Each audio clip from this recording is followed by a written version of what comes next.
ABTA test paper 2025 Bangla page নম্বর 796। প্রথম প্রশ্ন, তার মানে তপনকে এখন বলা চলে লেখক। না না, ওই চোখ কি হরিদার চোখ হতে পারে? উক্তিটির বক্তা হলেন ভবতোষ। নদের চাঁদকে যে ট্রেনটি পিছাইয়া দিয়া চলিয়া গেল সেটি ছিল 7 নম্বর ডাউন প্যাসেঞ্জার। প্রাচী ধরিত্রীর বুকের থেকে, এখানে প্রাচী হলো পূর্ব দিক। আমার শুধু একটা কোকিল, গান বাঁধবে সহস্র উপায়ে। অসুখী একজন কবিতায় শান্ত হলুদ দেবতারা কত বছর ধ্যানে ডুবেছিল, 1000 বছর। একটা বিদেশি কাগজে ফাউন্টেনের বিজ্ঞাপনে দেখেছিলাম ওদের তহবিলে নাকি রয়েছে 700 রকম নিব। অনেক ধরে ধরে টাইপ রাইটারে লিখে গেছেন অন্নদা শঙ্কর রায়। কলিকাতা বিশ্ববিদ্যালয়ে পরিভাষা সমিতি গড়ে উঠে 1936 খ্রিস্টাব্দে। এসো যুগান্তের কবি। যুগান্তর যে সমাসের উদাহরণ নিত্য সমাস। উপমিত কর্মধারায় সমাসে অদৃশ্য থাকে সাধারণ ধর্ম। তারপর যুদ্ধ এলো, চিহ্নিত পদটি কর্মকারক। পরের প্রশ্ন, আমি তাকে কলম দিলাম, চিহ্নিত পদ দুটি গৌণকর্ম ও মুখ্য কর্ম। আমি সকালে ভাত খাই, এই বাক্যে কর্ম হচ্ছে ভাত। শাঁখ বাজে, এটি হলো কর্মকর্তৃবাচ্য। নির্দেশক বাক্যের উদাহরণ দাও, এটি হচ্ছে না মাঠে গরু চড়ে। পরের প্রশ্ন, অশোক বিকাশ খেলতে গেছে, এই বাক্যটি হচ্ছে সরল বাক্য। এমন সময় ঘটল সেই ঘটনা, কোন ঘটনার কথা বলা হয়েছে?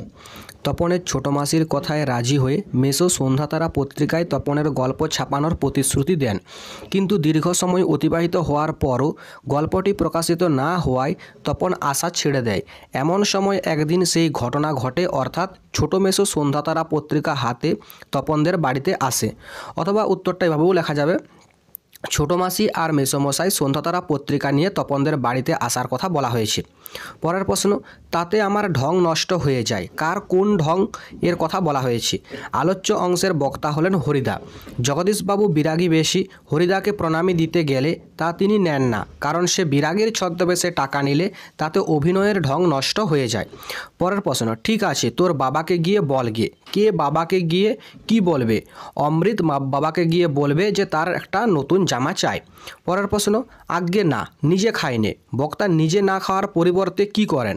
বক্তা গিরিশ মহাপাত্র নিজের না খাওয়ার পরিবর্তে অপরকে সেজে দেন।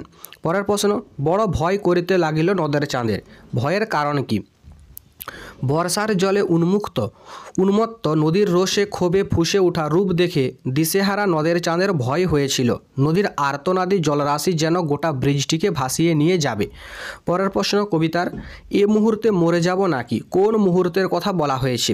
রাষ্ট্রীয় সংকটকালে যুদ্ধবিধ্বস্ত পটভূমিতে খাদ্য ও আশ্রয়হারা মানুষগুলির বেঁচে থাকা যখন অনিশ্চিত, সেই মুহূর্তের কথা কবি বোঝাতে চেয়েছেন। আসছে নবীন। নবীন কেন আসবে?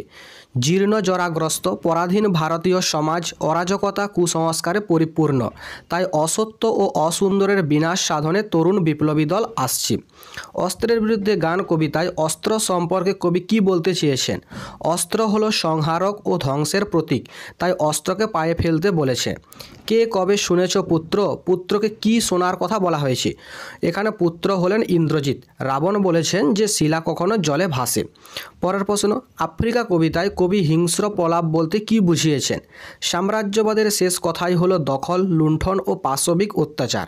সুতরাং আফ্রিকা দখলকারী সাম্রাজ্যবাদীদের উগ্র আস্ফালনই হলো হিংস্র প্রলাপ।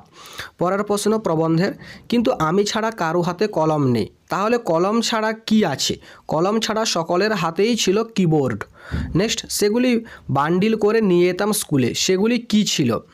ছোটোবেলায় কলা পাতাকে কাগজের মতো কেটে তাতে স্কুলের কাজ করতাম, মাস্টারমশাই দেখানোর জন্য সেগুলি বান্ডিল করে নিয়ে যাওয়ার কথা বলা হয়েছে।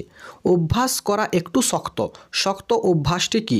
যে লোক আজন্ম ইজার পড়েছে তার পক্ষে হঠাৎ ধুতি পরা অভ্যাস করা একটু শক্ত। তারা বিধান দিয়েছেন। কারা কি বিধান দিয়েছেন? বিশ্ববিদ্যালয়ে নিযুক্ত পরিভাষা সমিতি বিধান দিয়েছিলেন যে নবাগত রাসায়নিক বস্তুর ইংরেজি নামই বাংলা বানানে চলবে, যেমন অক্সিজেন, প্যারাডাইক্লোরোবেনজিন। উদ্ভিদ ও প্রাণীর জাতিবাচক বা পরিচয়বাচক অধিকাংশ ইংরেজি নামও বাংলায় চালানো যেতে পারে, যেমন ম্যালভাসি, ফার্ন, অর্থোপোডো, ইনসেক্টা। এরপর ব্যাকরণের প্রশ্ন। প্রথম প্রশ্ন, ব্যাসবাক্য কথাটিতে ব্যাস কথার অর্থ কী?